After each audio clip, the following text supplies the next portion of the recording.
Okay. So, good morning sa lahat, no? Happy Lord's Day.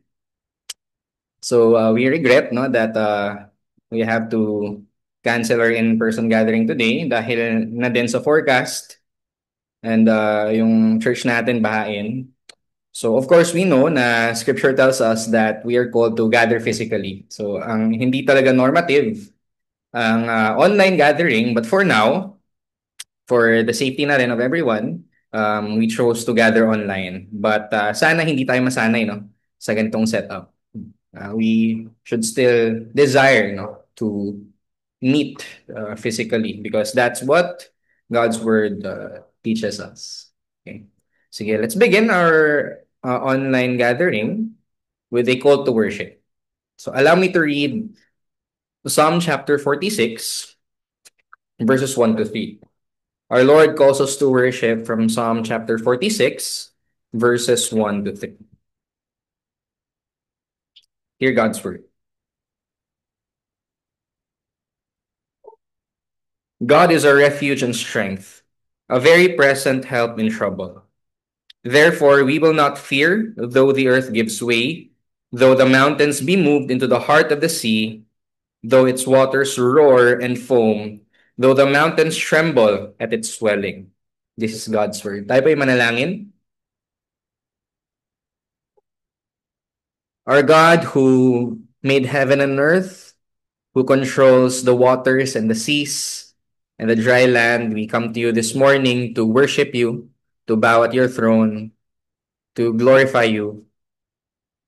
And Lord, ngayong umaga, we are hindered from gathering physically dahil sa panahon and in order to uh, exercise wisdom din regarding our situation. But Lord, still, we thank you for the gift of technology wherein we could still meet together face to face. But we know na hindi po ito ang inyong kalooban for us. But this morning, I pray, O God, that you would still receive our worship na kahit kami ay nasa mga bahay namin, ang aming isip, ang aming puso, maging ang aming katawan ay handa upang sambahin ka at upang tanggapin ang inyong salita. So Lord, I pray that you bless each one of us and I hope that people will be able to join us this morning. Yung mga hindi pa po naka-join, I hope that they would be able to join us. So Lord, may your blessings be upon us this morning. We worship you and we are eager to receive the grace that you have in store for us this day. We love you, O God, in Jesus' name. Amen. Sige po. Let's sing this psalm. It's just a short psalm. Kantahin po natin ang Psalm 117b mula sa Trinity Psalter Hymnal. So the tune is here. Pwede niyo basahin yung notes. The tune is taken from Glory be to God the Father. So we will sing this 3 times. Praise the Lord. Ready, sing. Praise the Lord God, all you nations, all you people, sing his praise. For his truth endures forever, and his steadfast love is great. He is faithful, he is faithful. Hallelujah, praise the Lord. Isa pa. Praise the Lord God, all you nations, all you people, sing his praise. For his truth endures forever, and his steadfast love is great. He is faithful, he is faithful. Hallelujah, praise the Lord. One last time. Praise the Lord God, all you nations, all you people, sing his praise. For his truth endures forever, and his steadfast love is great. He is faithful, he is faithful. Hallelujah, praise the Lord. Amen.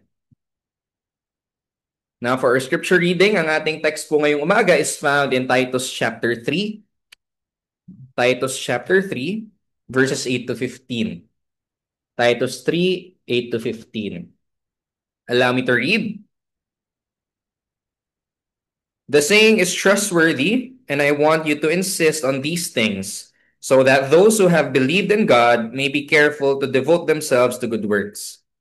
These things are excellent and profitable for people. But avoid foolish controversies, genealogies, dissensions, and quarrels about the law, for they are unprofitable and worthless. As for a person who stirs up division, after warning him once and then twice, have nothing more to do with him, knowing that such a person is warped and sinful. He is self-condemned. When I send Artemas and Tychicus to you, do your best to come to me at Nicopolis, for I have decided to spend the winter there.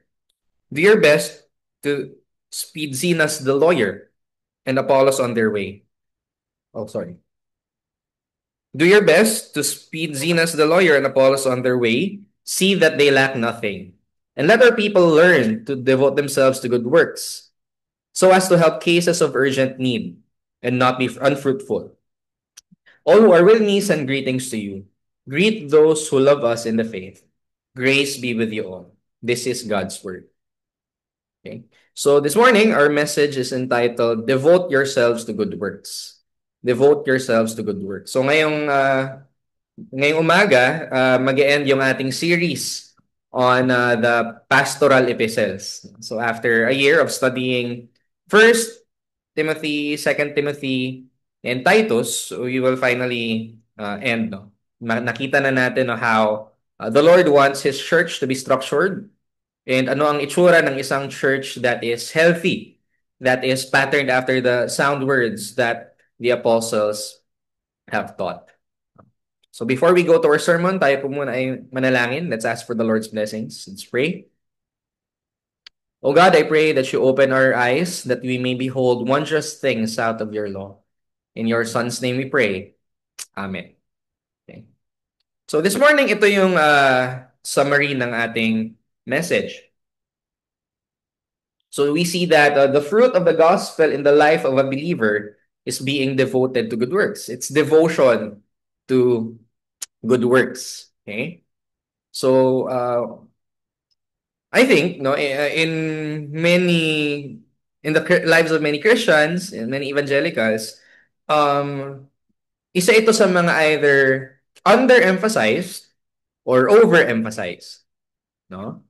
Underemphasized dahil madalas nagkakaroon tayo ng unhealthy understanding ng justification by faith alone.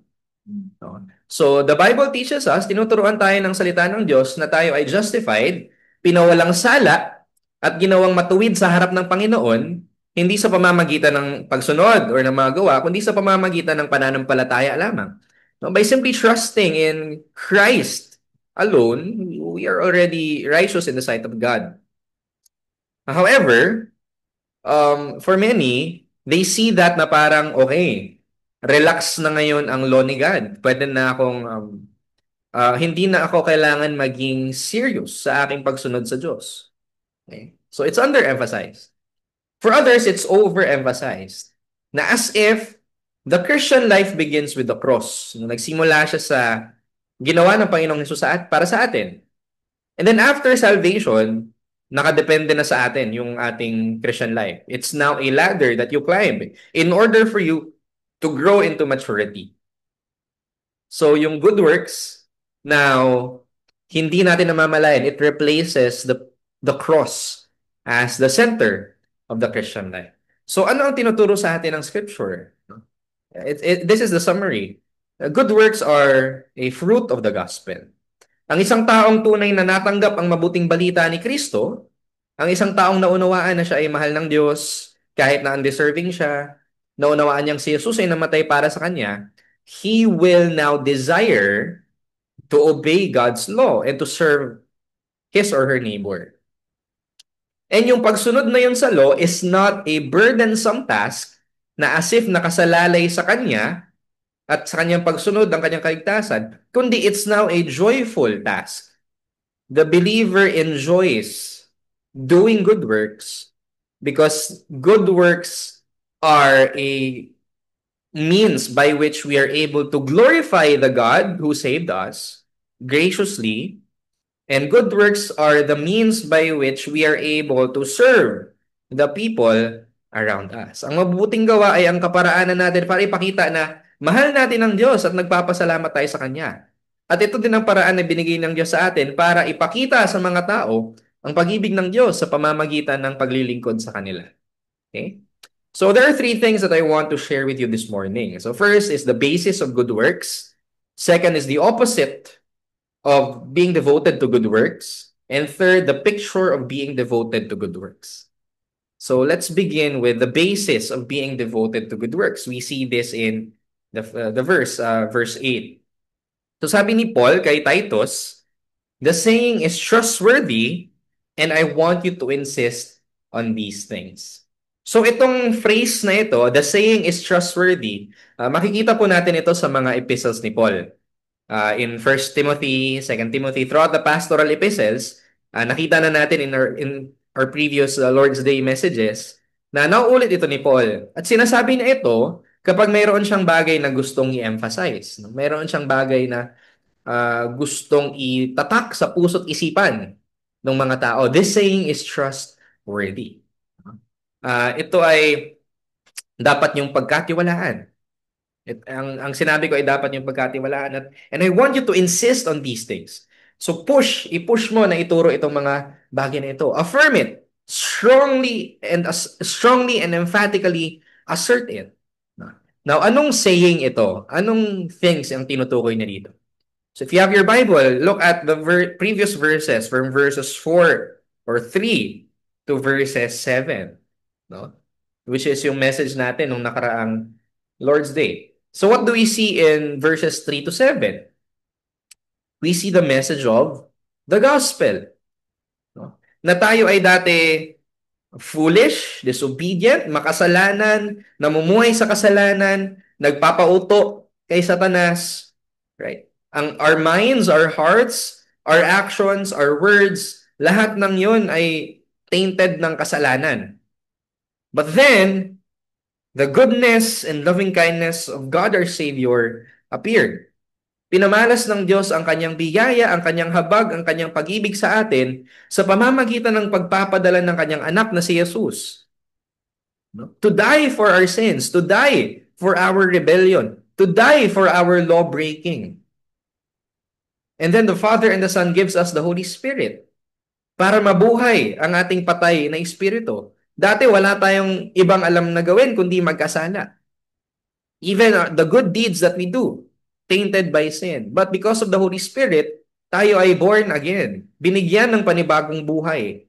Nang sa gayon, makita natin ang ating kalunos-lunos na kalagayan. At makita natin ang ginawa ng Panginoong Hesus para sa atin. Nang sa gayon, tayo ay maaaring manumbalik sa Diyos. Magkaroon ng buhay na walang hanggan. So that is the trustworthy saying that Paul is saying. And sabi ni Paul kay Titus, insist on these things. Ito ang dapat mong i-emphasize. Ito ang dapat mong i-assert, the truth of the gospel. So the Bible teaches us na bilang mga Kristiyano at bilang church, dapat tayo ay nakasentro sa ebanghelyo, sa gospel. Without the gospel, there is no Christianity. Okay? Because again, ang mensahe ng Kristyanismo hindi lamang for you to feel good about yourself. Hindi lang siya about you being a good person. It's not even about ultimately just serving your neighbor. The Christianity is about what God has done for us in Christ. It's about the gospel. Kung walang gospel, walang Kristyanismo. Take Christ away, and what you have is mere morality that sends you to hell. Okay? Hell will be filled with good and religious people. But why will they be there? Because they don't have the gospel. Ganon karadikal ang mensahe ng Kristyanismo. Na maaring maligtas ang isang taong nakakulong ngayon dahil sa pagpatay ng 5 tao. Pag namatay siya, pupunta siya ng langit.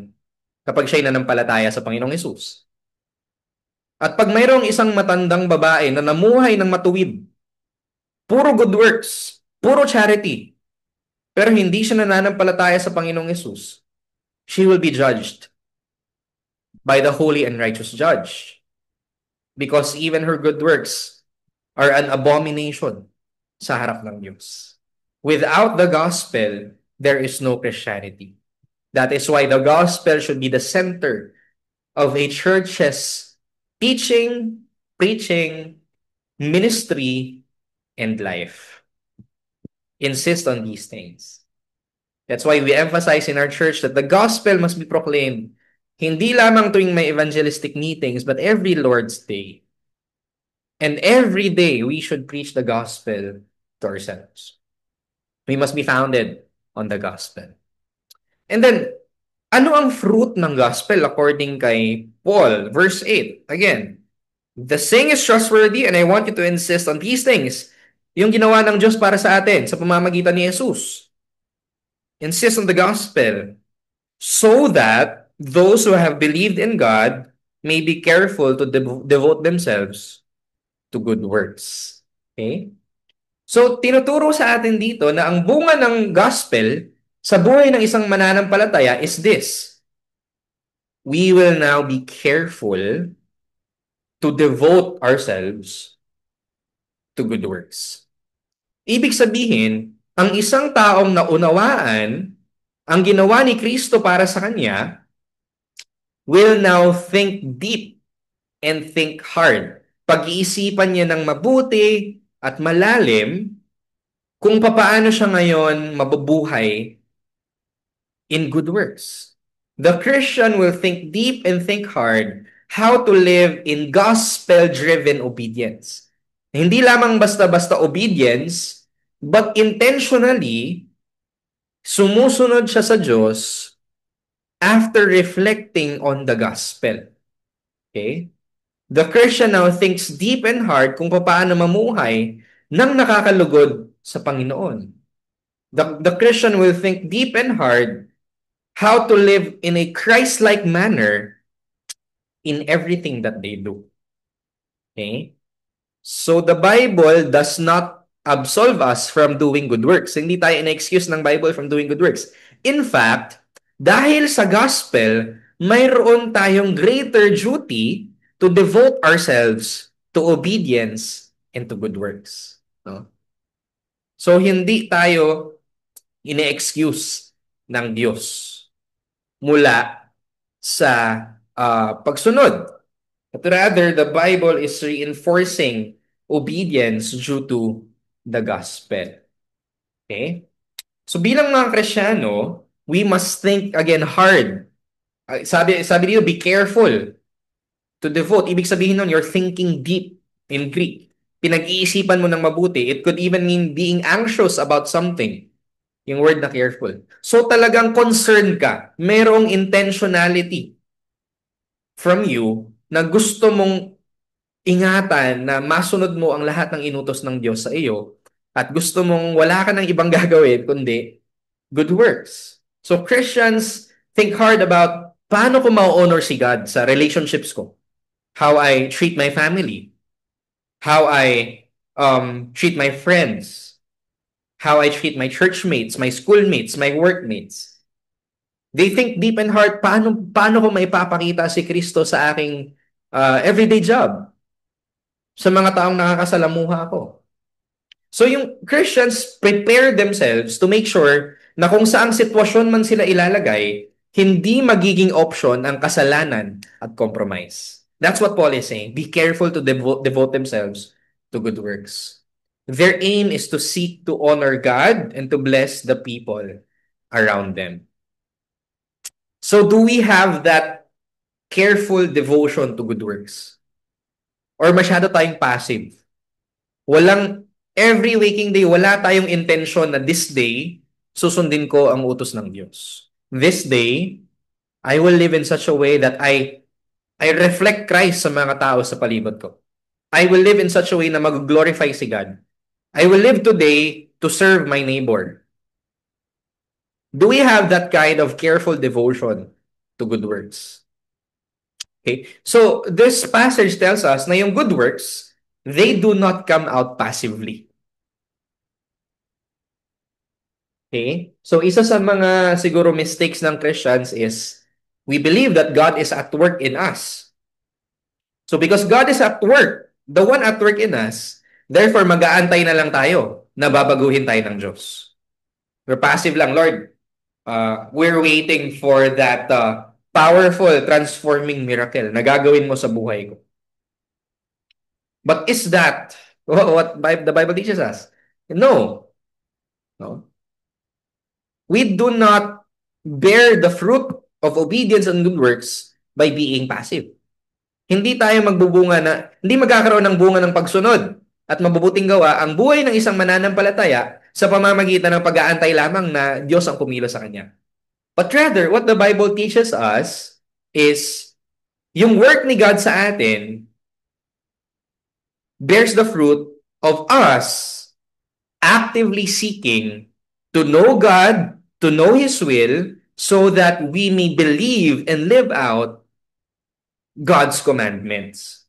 Okay? Ang bunga ng gospel sa buhay natin is we actively strive.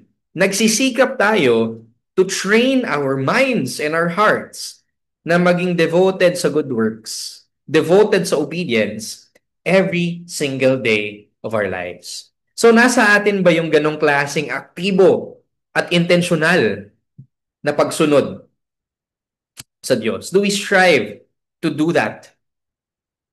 Okay?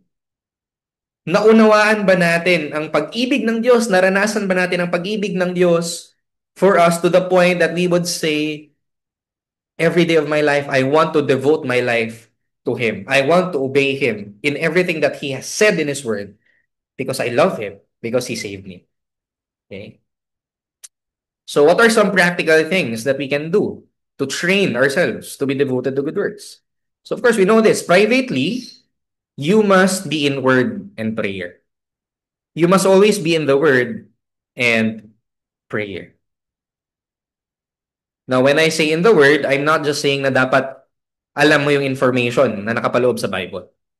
What I'm saying is you read the word with the desire that God's word will transform the way you think, the way you feel, and the way you act.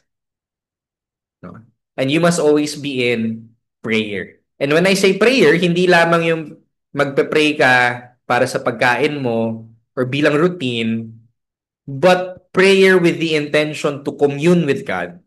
Prayer with that desperate need for His grace daily. So do we have that? Nandun ba sa atin yung ganong klaseng pagka-saturate sa salita ng Diyos? At yung malalim na pananalangin out of a desperate need for God. Okay. I remember yung isang encounter ni Paul Washer, a preacher, with a young man na gusto maging pastor. So sabi nung young man kay Paul Washer, Brother Paul, gusto kong maging katulad mo na powerful preacher. And then sabi ni Paul Washer sa young man, Utoy, iangat mo nga yung pantalon mo. Patingin ng mga tuhod mo.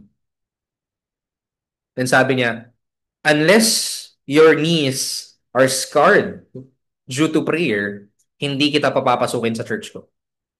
Wala kang karapatan na magturo at mag-lead kapag hindi bugbog ang mga tuhod mo sa pananalangin.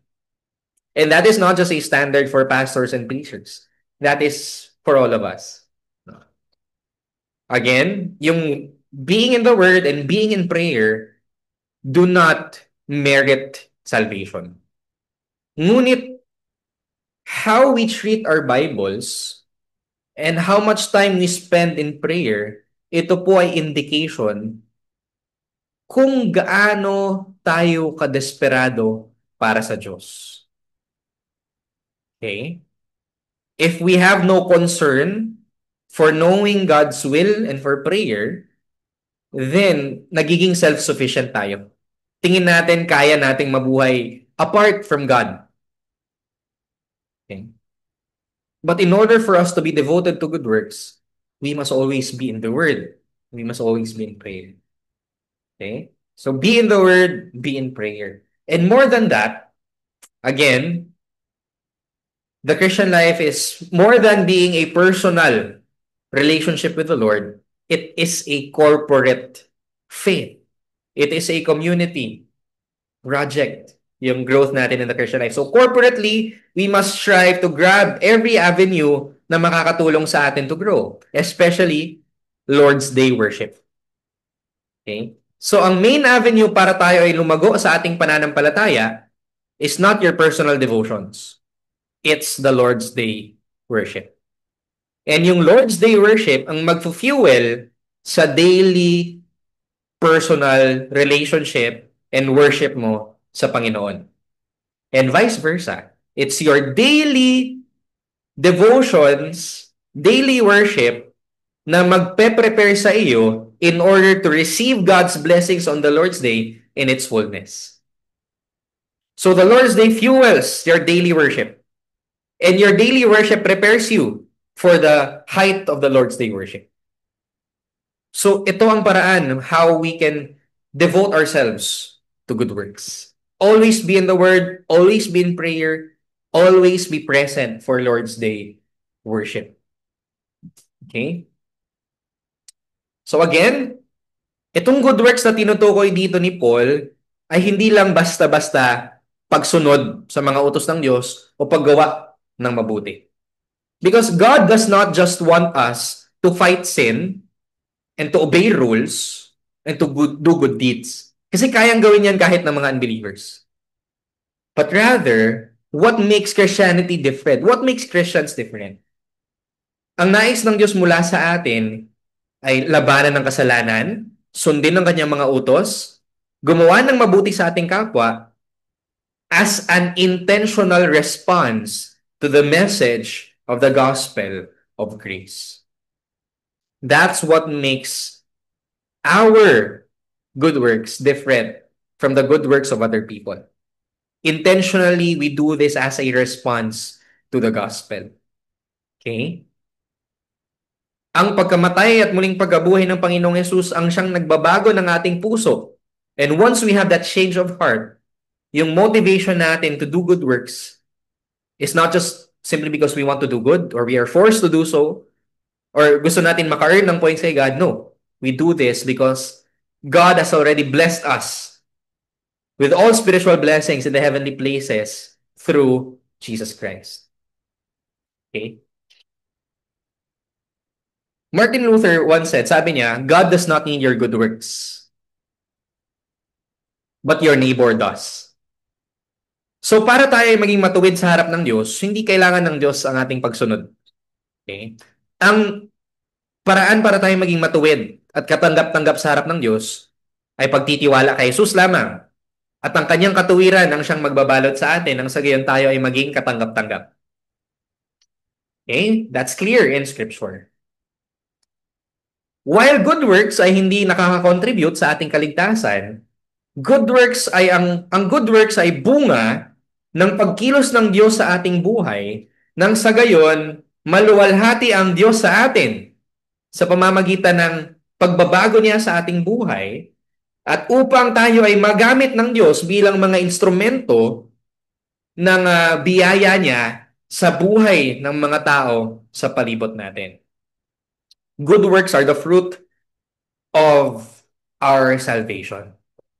Because good works glorify God and good works serve our neighbor. So ano-ano ba yung mga good works? So first, good works are works done in obedience to God's law. Okay? So we must know the law. Kaya dapat lagi tayo nasa Bible natin. We must know God's law, God's will, God's commands para may sa buhay natin ito. Those are good works. Number 2, good works are works done in service to your neighbor. So kapag gumawa ka ng mabuti, naglingkod ka sa iyong kapwa, you're doing good works. And thirdly, yung emphasis dito is, good works are works done in order to bless and edify your brothers and sisters in the Lord. Okay? Ang bunga ng gospel sa buhay natin is, pinaglilingkuran natin ang ating mga kapatid sa Panginoon. Okay? So the believer inhales the grace of God in the gospel of Christ and exhales gratitude which is seen in his obedience to God and his good works toward his neighbor. So, again, the believer inhales the grace of God in the gospel of Christ and exhales gratitude, which is seen in his obedience to God and his good works toward his neighbor.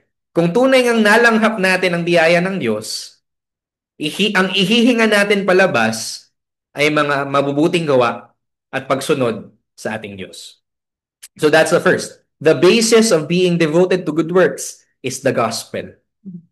It's the gospel. So we must always go back to the gospel. And every time we do something in obedience to God's law and in service to our neighbor, dapat gospel yung ating foundation. Gospel ang ating motivation. Okay? Next, the opposite of being devoted to good works. In verses 9 to 11, makikita natin kung anong kabaliktaran, no, ng pagiging devoted sa mabubuting gawa. So verse 9, but avoid foolish controversies, genealogies, dissensions, and quarrels about the law.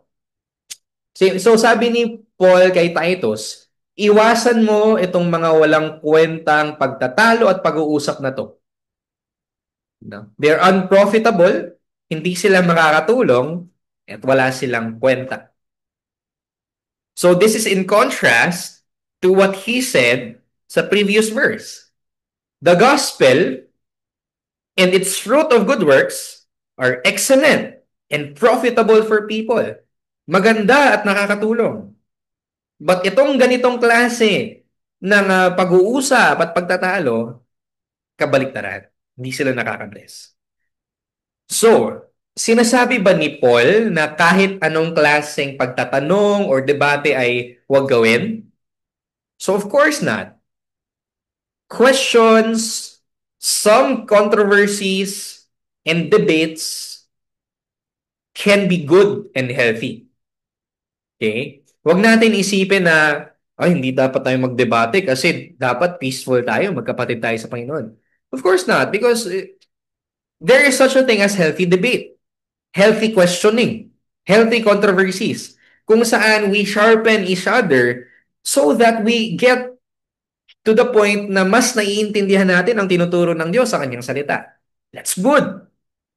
So as long as there is mayroong sincere na search para sa meaning ng Bible, or mayroong sincere desire to defend the truth, then questions and debates are good and healthy. So wag tayong matakot sa ganong klaseng pag-uusap.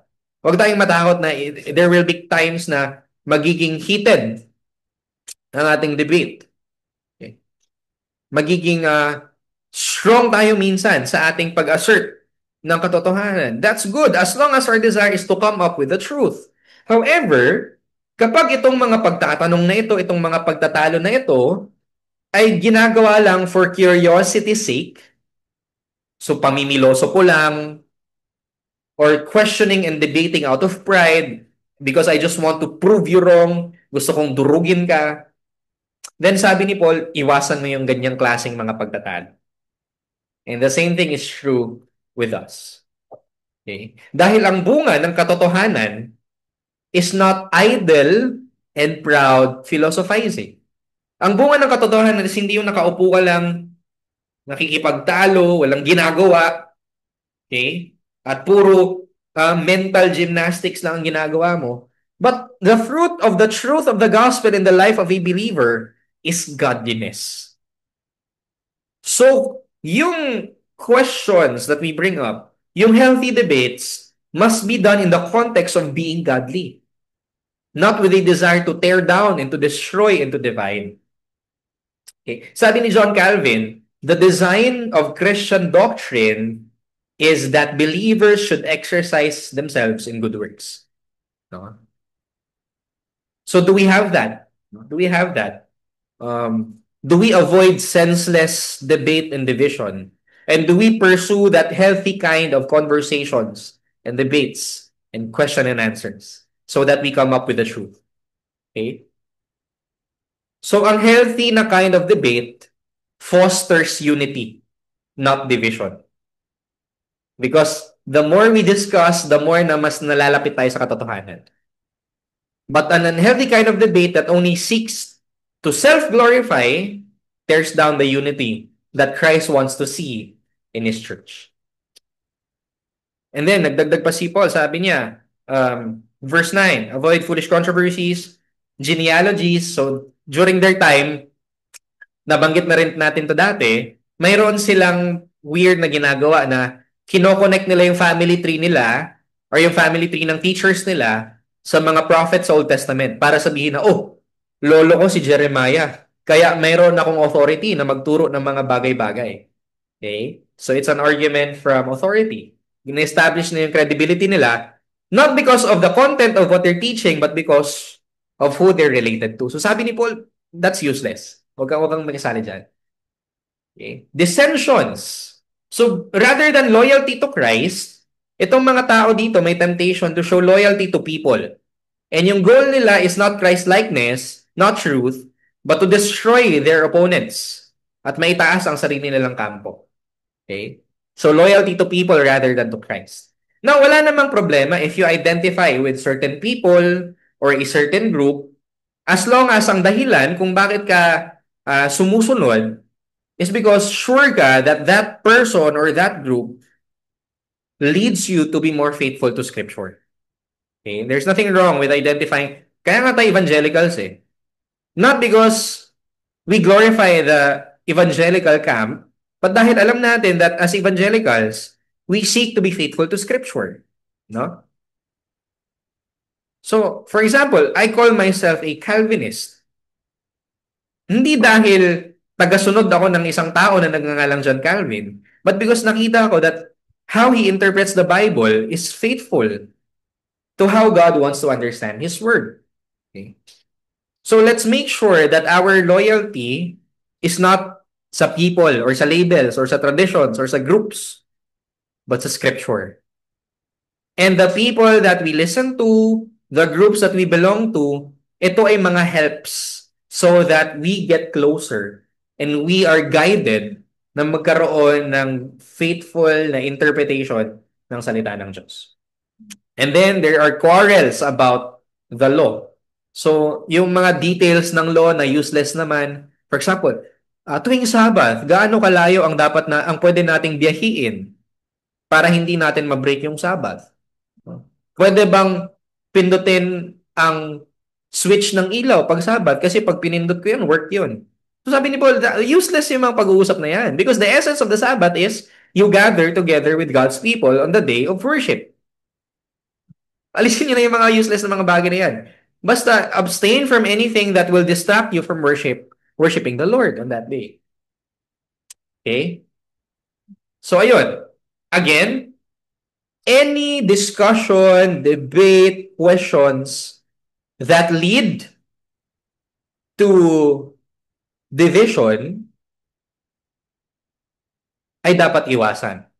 But rather, yung mindset natin is, since we are gospel-centered people, devoted to good works, yung aking pagtatanong, yung aking pagdedebate, yung aming discussions, ay dapat within the context of me being devoted to good works. I'm doing this because I want truth and I want unity around the truth. Now, there's something that I want to raise. Pwede din mangyari kasi yung opposite. Dahil tingin natin, meron tayong thinking na lahat ng debate at lahat ng pagtatanong ay mali at nakaka-divide, so huwag na natin gawin. Kung mayroon mang mga mahalagang bagay na pag-uusapan, pero maaring maka-hurt ng feelings, maaring makapag-divide ng people, ay wag na lang nating pag-usapan. For the sake of keeping the peace. Healthy kaya yun? No? Sabi ni R.C. Sproul, truth is too important to kill it in the streets for the sake of peace. Many don't want to discuss doctrine. Marami ay uncomfortable with having questions raised, pagkakaroon ng serious discussions and debates about theology kasi sinasabi nila, ay, dapat magkaroon lang tayo ng peace, unity. Pero again, unity must be around the truth. Ang unity na mini-maintain sa pamamagitan ng pananahimik about important and crucial issues kasi ayaw natin magkaroon ng confrontation is a false kind of unity. No? So sana wag tayong maging masayang bobo or payapa nga tayo pero nananatili tayong bansot sa ating doctrine, sa ating life, sa ating pag-follow kay Christ because we're afraid of this kind of healthy discussions. So there are necessary controversies, there are necessary debates, and there are even necessary divisions, especially kapag katotohanan ang nakataya. Right? But again, if those divisions and debates are sinful in its nature, false doctrine na yung ina-advance, or right doctrine ang pinaglalaban pero mali ang spirit, or yung division sa church is not about truth and righteousness, but dahil sa pettiness ng mga tao, dahil sa kanilang masasamang ugali, then if that's the case, then the Lord is not honored. Just as God is not honored in false peace, He is not honored in sinful controversy and division. Now, let's go to verses 10 and 11. Sabi dito, as for a person who stirs up division, after warning him once and then twice, have nothing more to do with him, knowing that such a person is warped and sinful, he is self-condemned. So sa verses 10 and 11, makikita natin yung practice ng church discipline. So ano ba yung church discipline? So church discipline is the biblical practice ng pag-confront sa isang kapatiran na nagkasala in hopes na itong kapatid na ito ay magsisi at ma-restore. So yun yung church discipline. So there are stages to church discipline. For example, if someone did something wrong at na-witness ng isang Christian, ang dapat gawin ng Christian is hindi i-chismis sa ibang tao. Uy, alam mo ba, si kapatid na ganito, nakita kong ginagawa ito. Huwag. What you should do is you confront the person. One-on-one. Ikaw yung naka-witness, you tell the person. No? You confront him, I don't think what you did is God-honoring. Nagkasala ka. And if hindi nagrepent, share it with 2 to 3 people as a witness. And then kayo yung mag-confront sa kanya. We are calling you to repent of your sin. Because what you did is not consistent with the gospel. And then pag hindi nakinig, we bring this matter to the congregation. Si kapatid na so-and-so, he or she is a member of this church, is named by the name of Christ, pero yung buhay niya is salungat doon sa kanyang profession of faith. So, we are now calling this person to repentance publicly.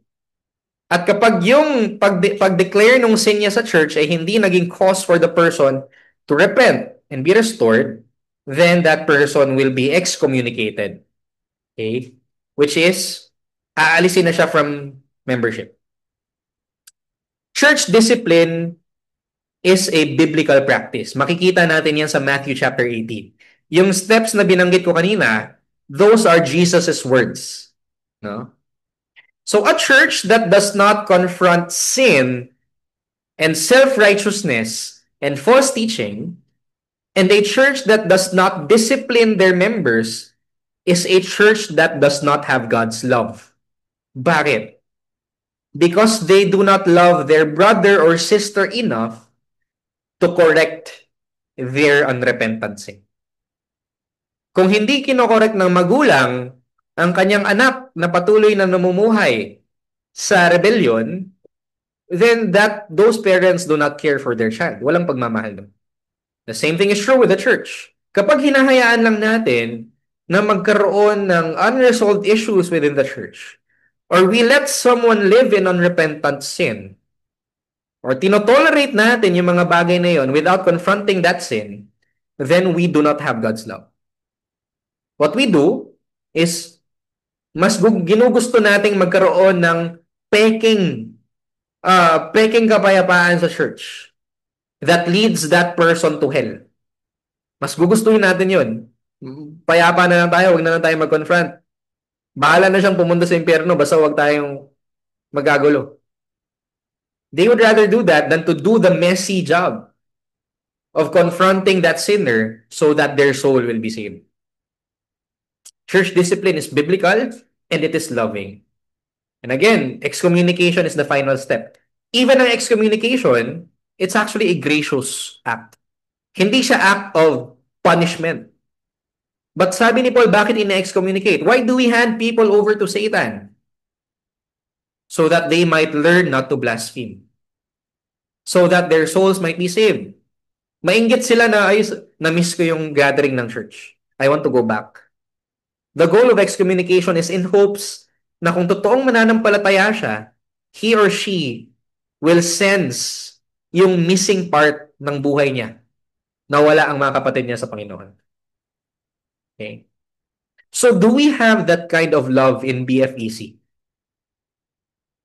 Do we have that kind of love that we are willing to confront sin and willing to go through the steps of church discipline para sa kapakanan at para sa kaluluwa ng kapatid natin sa Panginoon na nagkasala? Again, just because a person claims na nananampalataya siya sa Panginoong Yesus bilang Panginoon at tagapagligtas doesn't mean that that person is saved. That might be a false profession of faith. Bakit? If ang bunga ng buhay niya is walang repentance of sin, that's not true faith. That's false faith. And the church must be sensitive to call that person into repentance. Okay? So, unnecessary conflict and division are the opposite ng gospel fruits of good works na dapat ipakita natin towards one another. And here makikita natin that in order to protect the flow of God's love and good works in the church, we must discipline members who live in unrepentant sin. Unless we do that, we cannot expect God's blessings and we cannot expect our church to grow in good works. And then third and last point, ano yung picture ng being devoted to good works? Ano siya in action? Let's look at verses 12 to 13. Sabi dito, when I send Artemas and Tychicus to you, do your best to come to me at Nicopolis, for I have decided to spend the winter there. Do your best to speed Zenas the lawyer and Apollos on their way. See that they lack nothing. So may mga individuals na nabanggit si Paul. So Artemas and Tychicus. So si Artemas hindi siya nabanggit anywhere in the Bible, but si Tychicus, makikita natin siya sa Book of Acts. We see him in Ephesians and Colossians. Kasama siya ni Paul sa kanyang third missionary journey, and siya ay binanggit as a faithful minister and servant. No? He is a beloved brother. Okay. So, and then in verse 12, makita natin dito that either si Artemas or si Tychicus yung naatasan na palitan muna si Titus sa Crete. No? For a while, pahinga muna si Titus bilang pastor, si Artemas or si Tychicus muna ang kahalili so that Titus could rest and Titus could spend time with Paul. And then, may nabanggit din sa verse 13, do your best to speed Zenas and Apollos on their way. Si Zenas, hindi siya nabanggit, but he is a lawyer. So, Greek yung pangalan niya, so probably he is a Greek lawyer na expert sa Roman law. So baka kailangan ni Paul ng wisdom on legal matters. So sabi niya, padala mo si Zenas. And then si Apollos, he is mentioned in Acts and 1 Corinthians. Siya yung gifted preacher in Acts. Pero that time, he only knew of John the Baptizer's baptism. So ginawa ni Priscilla and Aquila, dinisciple siya. So that mas complete yung knowledge niya of the gospel. So anong makikita natin dito? These people are mentioned bilang mga picture of what it is to be devoted to good works. Artemas and Tychicus are brothers in the Lord who are willing to travel in order to give Titus a rest from the ministry so that sila yung magsaserve sa church doon sa Crete. Titus naman, he is willing also to travel for the sake of keeping Paul company. And then si Titus, he sends Zenas and Apollos, and sabi ni Paul, see that they lack nothing. So, Si Paul, mayroon siyang heart for these people. So he told Titus, lahat ng kailangan nila financially, materially, ibigay mo sa kanila para hindi maging mahirap ang kanilang pagbiyahe paalis, papunta sa akin. Zenas, the lawyer, and Apollos are people who, again, willing silang bumiyahe to risk. Again, yung pagbabiyahe during this time, hindi siya parang pagbabiyahe natin. Christians during this time were under persecution. And traveling within the Roman Empire, going from city to city, exposed them to the Roman government at pwede silang ikulong. Pwede silang mabugbog on their way. But because of their love for their brothers and sisters in the Lord, para ma-serve sila, they were willing to risk their freedoms and their lives. These are people who are willing to do anything for the sake of God's glory and for the sake of their love for their brothers and sisters in the Lord. Okay? The next, and let our people learn to devote themselves to good works, so as to help cases of urgent need and not be unfruitful. All who are with me send greetings to you. Greet those who love us in the faith. Grace be with you all. So naulit, devote them, let our people learn to devote themselves to good works. Naulit na naman. What was said previously in verse 8 is mentioned again in this verse. So again, being devoted to good works ay hindi automatic para sa atin.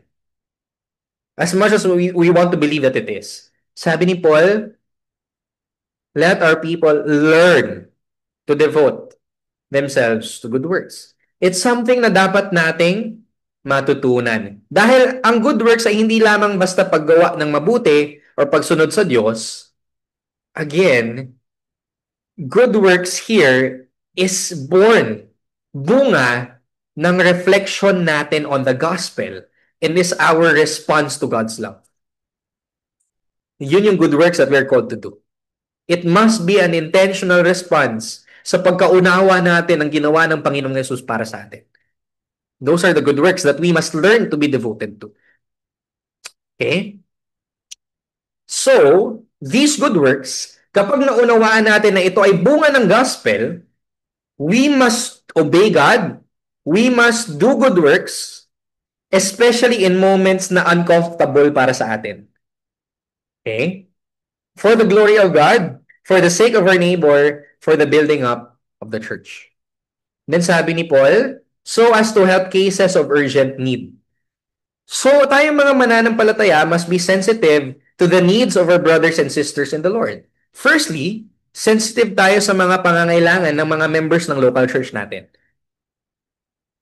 Whether that be an emotional need, a spiritual need, or a financial need, the church and all the brothers and sisters in the Lord must come to that person for help. Secondly, this also talks about the work of the gospel beyond the local church. So do you personally, and does our church support missions organizations? Do we support seminaries? Do we support charity organizations? Okay? Because yan ay bunga ng good work sa buhay natin as individuals and as a body of Christ. Okay? So itong good works na ito, itong help na ito, what Paul has in mind is actually in financial terms. Okay? Hindi lang prayers, pagpapray kita sa pangangailangan mo, but more so, Paul is talking about financial support towards those who need it in the church and our brothers and sisters who go out to proclaim the gospel where God has called them. Sabi ni James sa Book of James, walang kwenta ang prayers mo kung alam mo ang pangangailangan ng kapatid mo sa Panginoon, mayroon kang resources para ma-address yung pangangailangan na yon, pero hindi mo siya tinulungan. So walang kwenta ang pag-pray mo sa kanya kung hindi mo naman na-address yung pangangailangan niya, binigay nga ni Lord sa'yo yung means para ma-address yung need niya. Right? And not be unfruitful.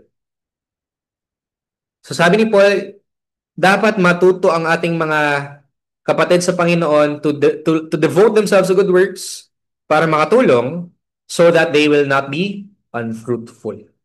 Because good works are the fruit of genuine faith.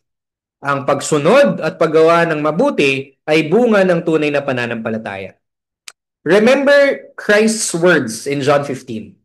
Sabi niya, I am the vine and we are the branches. So para tayo mag-bear fruit, sabi doon, He prunes us. So He ordains suffering para matuto tayong magtiwala kay Kristo. Right? And sabi ni Jesus doon, ang mga sangang hindi namumunga ay kanyang pinuputol at itinatapon sa apoy. Which means, ikaw, as a professing believer, if you are not devoted to obedience and to good works, bilang bunga ng gospel sa iyong puso, kung wala kang desire to train yourself na sundin ang mga utos ng Diyos sa lahat ng area ng iyong buhay, because you're satisfied with whatever you have. You're satisfied in living in sin with the little good deeds on the side. Or kung hindi ka intentional sa paglilingkod sa iyong mga kapatid sa Panginoon at sa paglilingkod sa iyong neighbor because you lack love for people or maybe you even hate some of them or puno ka ng pride, then you are an unfruitful branch. If you have no desire to be trained by God's word na sundin ang lahat ng kanyang mga utos at gumawa ng mabuti sa kapwa, you are an unfruitful branch. So you do not lose your salvation because in the first place, you do not have it in the first place. If you are unfruitful in good works, you don't have Christ. Period. Maybe the love of God does not flow through you because hindi mo talaga yon natanggap. You never received it in the first place. That's why wala kang pag-ibig sa Diyos to the point that you're willing to obey Him, whatever it takes. Wala kang pag-ibig sa kapwa kasi hindi mo naranasan na ibigin ng Diyos. You don't have Christ. No matter what you say, nabaptize ako, nag-pray ako ng prayer, tinanggap ko na si Jesus. I just struggle with it. Magkaiba yung struggle, struggling with sin and doing good, sa constantly compromising and doing what's wrong. Kapag yun ang lifestyle mo, then you don't have salvation. Huwag mo nang lokohin ng sarili. Okay? So, today is the day of reflection. Reflect. Why is it that you don't bear the fruit of obedience and good works? Bakit okay lang sa'yo to tolerate sin in your life? Bakit okay lang sa'yo na mag-compromise? Bakit okay lang sa'yo na wala kang prayer life? Okay? Wala kang sincere study of God's Word? Wala kang dependence kay Lord? It's because you don't have Him. That's it. Okay? Another thing that I want to address, kung yung assurance mo ng salvation mo is in your good works, mali din yun. Baka ikaw magsasabi ka, ay, devoted ako sa good works. Therefore, because I am a good person, sigurado ako na Christian ako. Sigurado ako na saved ako. That's also wrong. If ang basehan mo ng kaligtasan mo, ang assurance mo na ikaw ay saved, is ang kabutihan mo, ang mabuting gawa mo, you're looking at the wrong place. So yes, the Bible teaches us na yung pagsunod natin, yung good works natin, strengthens assurance. Pero hindi ang mabubuting gawa natin ang ugat ng assurance. The assurance of our salvation is not our obedience, but is always Christ and His cross. So if I ask you, ano ang assurance mo ng kaligtasan mo? It's not because you're obeying, but you must always point to Christ. Because once na magsimula ka na tumingin sa sarili mo and your works as your assurance of salvation, one, you could either become like the Pharisees, na mataas ang tingin sa sarili nila because they obey. They're good people. Or, you will become so discouraged dahil you find yourself always struggling with sin. So, ano ang magbibigay sa atin ng humility at ng confidence? Christ. He is our assurance of our salvation. If you're here and wala kang concern to train yourselves for good works, kasi ang iniisip mo, Perfect talaga yung law, hindi ko siya kayang sundin, so okay lang magkasala. God will forgive me anyway. Christ died for me anyway. Then, you do not know the gospel as the Bible teaches it. Because the gospel leads us to godliness. We will struggle with sin. We will fall into sin time and time again. But like what we learned last week, you will be bothered by it. Okay? You will be bothered by sin. A Christian will not excuse their sin. Hindi niya i-excuse yung kasalanan niya by using God's grace. Rather, he will admit, Lord, nagkasala ako and I want your forgiveness. Mabigat sa kalooban niya, and it's God who will give him the grace. Hindi niya ipoproclaim yung grace and forgiveness sa sarili niya. But he will wait for God to proclaim it to him. So true devotion to good works comes from a heart that is resting in Christ. A heart na punong-puno ng joy in the grace of God. No? Dahil pinakita na ng Diyos ang pag-ibig niya sa atin sa pamamagitan ng pagpapadala ng kanyang anak na siyang sumunod sa lahat ng utos na hindi natin nasunod. At siyang nagsakripisyo, nag-alay ng kanyang buhay para bayaran ang mga kasalanang hindi niya ginawa. Para pagdusahan ang parusa ng kasalanan na dapat para sa atin. No? So that's the gospel. So a person who understands and received all of that will now have the Spirit work in his heart so that he will strive to do everything in order to obey God completely and to serve his neighbor willingly. Yun ang bunga ng gospel sa buhay ng isang tao. Again, we will always fall short. No? Yes, we receive the gospel. If we're true Christians, we have received the gospel is at work. We now have that desire. I want to obey God in all that I do. I want to serve my neighbor as best as I can. Nandun na yung desire. But we will always fall short. We will always sin. But this is the good news. Christ is the only one who was able to fulfill this perfectly. Christ is the person who is faithfully and perfectly devoted to good works. He lived a life that is completely devoted to good works, in perfect obedience to his Father, to the point na siya ay namatay sa krus. Christ did it to glorify his Father and to serve us by being our substitute. So that in Him, tayo ay maaring manumbalik sa Diyos. In Him, tayo ay maaring matubos mula sa ating mga kasalanan at mula sa penalty nito.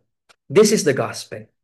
We receive this. We rest in Christ. We trust in Him.